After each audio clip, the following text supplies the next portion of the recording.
guys, V here, and I'm back for another episode of Lunch with Thrones. Today we're doing episode 4, titled Cripples, Bastards, and Broken Things.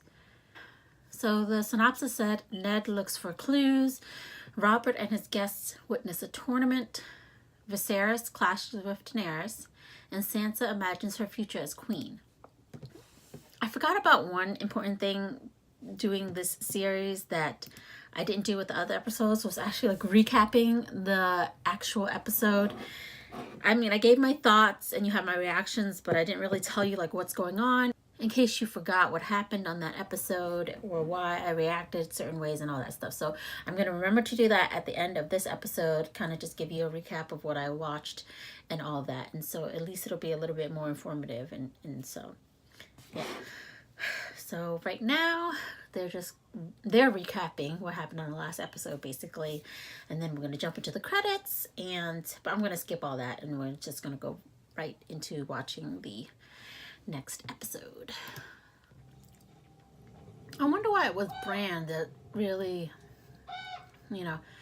did the whole Raven thing and all, because I did not remember that it started that early, like right after he woke up from his coma. And you see the three-eyed raven. Interesting. Hold up. Hold her. I remember his name now. Theon. Your enemy's squire. Careful it offended you. Forgive me. It's been a rough moment. Anyway. Even though I'm not a big fan of Arya, I definitely admire her for trying to be different, stepping out of the mold of how they expect the women to be. So she's like the feminist of the cast. So there's that. You're freezing. Never too scared to do something that other people wouldn't. Yes. Literally spies all over the place. It's ridiculous. It's like, Get a message to. it's funny that he wouldn't be curious enough to see what was in the message from Ned to the king. Okay, I just feel bad for Tyrion, okay, because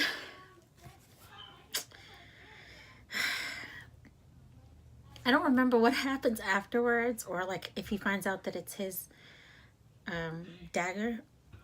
But like, I mean, I get it, because, okay, so what happens at the end, so they're at the tavern together, and Catelyn Stark is at the tavern, and Tyrion goes there looking for somewhere to stay, and so he recognizes her, and then she can't take it anymore. She realizes that, it's his dagger, and he's conspiring against them, so basically she calls upon the different guys from different houses and stuff, the soldiers and everything, to seize him, because she believes that he's the one that put out the hit for her son.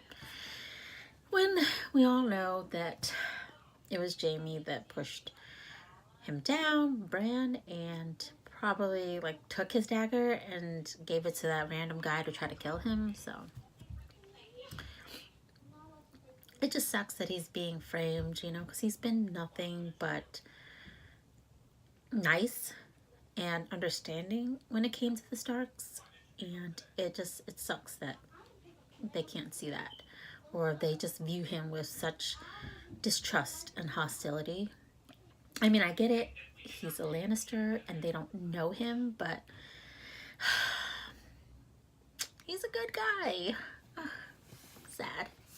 Anyways, so in this episode, we meet Baratheon's bastard. Like, Ned, I guess, sees something in his face, in his eyes. I'm excited seeing the bastard. I forget what his name is, because, like later on, you don't really see him at all. But I hear he's supposed to be back in the last season. That'll come into play, although I don't really know how much of an effect he will be, because there'll be Daenerys there and Jon, and so even though that he's Baratheon's heir, Like, I'm pretty sure he does not want to be king, or I guess it doesn't really matter what he wants when it comes to honor and all the other crap, but I don't know how they're gonna weave him into it. We spend a lot of time at the wall where we meet Sam, and then him and John become really good friends, and they're trying to prepare themselves for when the new recruits come and they're kind of promoted, and sooner or later they'll go out into the wild or beyond the wall. So there's a lot of that, a lot of establishing Sam's character and his relationship with John, and then you know, we see Bran. Hodor is there carrying him around, and I really appreciated Tyrion giving him that scroll that has the makings of a sort of seat for him so that Bran can sit upon a horse.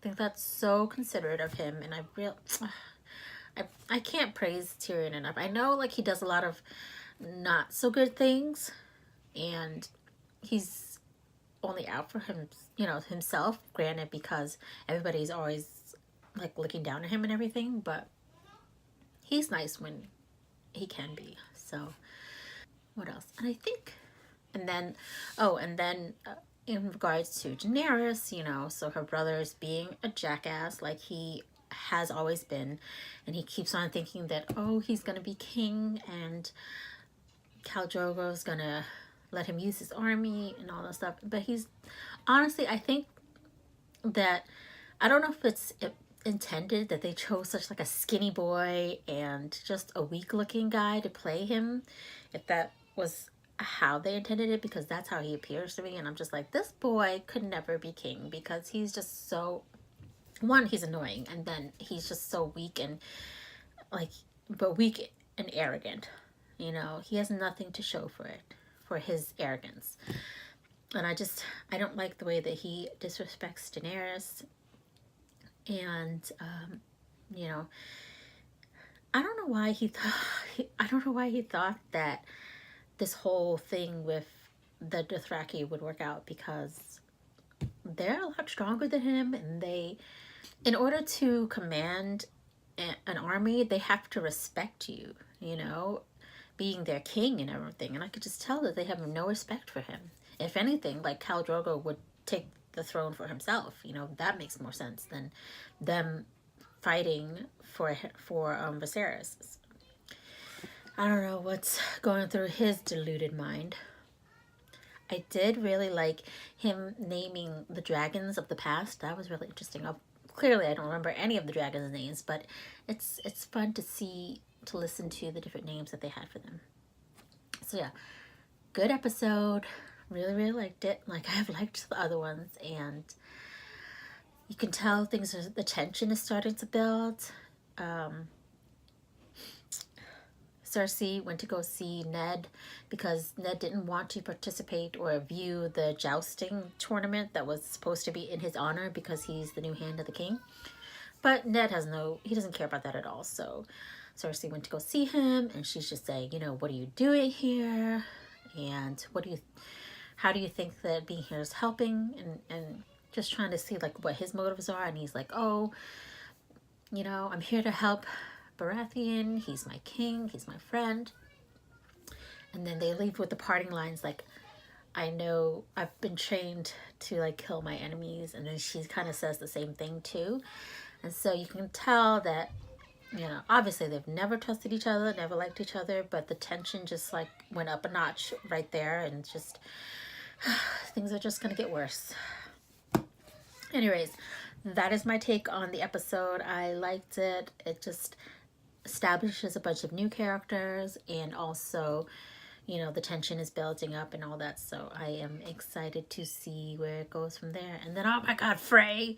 When Catherine mentioned all of the different houses that her father was, like, friends with, you know, all the allies and stuff, and just, I recognize some of the names, but I definitely recognize Walder Frey, and don't even get me started on that. The most crushing and heartbreaking episode, honestly, of the whole series. All right, anyways, I'm not looking forward to watching that episode at all. All right, okay, so that's it for me today. I hope you guys enjoyed this episode, and let me know if you prefer this, you know, kind of recap and all that, as opposed to just strictly seeing my reactions and all that stuff. So, yeah, I will see you guys next time. Bye.